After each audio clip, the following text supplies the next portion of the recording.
Visualization is right at the heart of my own work too. I teach global health. And I know having the data is not enough. I have to show it in ways people both enjoy and understand. Now, I'm going to try something I've never done before. Animating the data in real space, with a bit of technical assistance from the crew. So, here we go. First, an axis for health, life expectancy, from 25 years to 75 years. And down here, an axis for wealth, income per person, $400, $4,000, and $40,000. So down here is poor and sick, and up here is rich and healthy. Now, I'm going to show you the world 200 years ago, in 1810. Here come all the countries. Europe brown, Asia red, Middle East green, Africa south of Sahara blue, and the Americas yellow. And the size of the country bubbles show the size of the population. And in 1810, it was pretty crowded down there, wasn't it? All countries were sick and poor. Life expectancy were below 40 in all countries. And only UK and the Netherlands were slightly better off, but not much. And now, why start the world?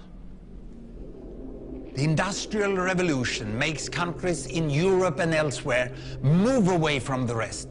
But the colonized countries in Asia and Africa, they are stuck down there. And eventually, the Western countries get healthier and healthier. And now we slow down to show the impact of the First World War and the Spanish flu epidemic. What a catastrophe! And now I speed up through the 1920s and the 1930s. And in spite of the Great Depression, Western countries forge on towards greater wealth and health. Japan and some others try to follow, but most countries stay down here. Now, after the tragedies of the Second World War, we stop a bit to look at the world in 1948. 1948 was a great year. The war was over, Sweden topped the medal table at the Winter Olympics, and I was born. But the differences between the countries of the world was wider than ever. United States was in the front, Japan was catching up.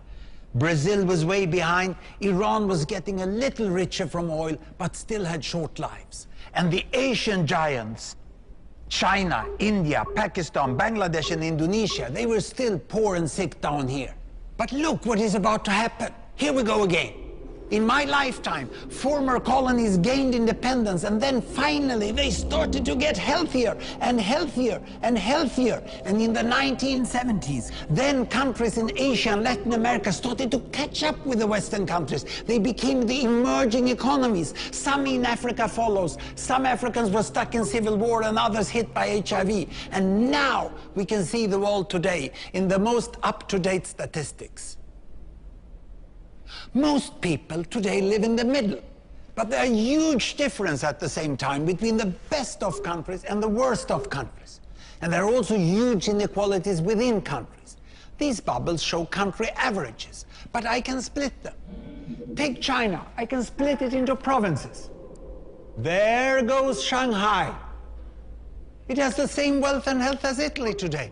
And there is the poor inland province Guizhou. It is like Pakistan. And if I split it further, the rural parts are like Ghana in Africa. And yet, despite the enormous disparities today, we have seen 200 years of remarkable progress. That huge historical gap between the West and the rest is now closing. We have become an entirely new converging world. And I see a clear trend into the future. With aid, trade, green technology and peace, it's fully possible that everyone can make it to the healthy, wealthy corner. Well, what you just seen in the last few minutes is a story of 200 countries shown over 200 years and beyond. It involved plotting of 120,000 numbers. Pretty neat, huh?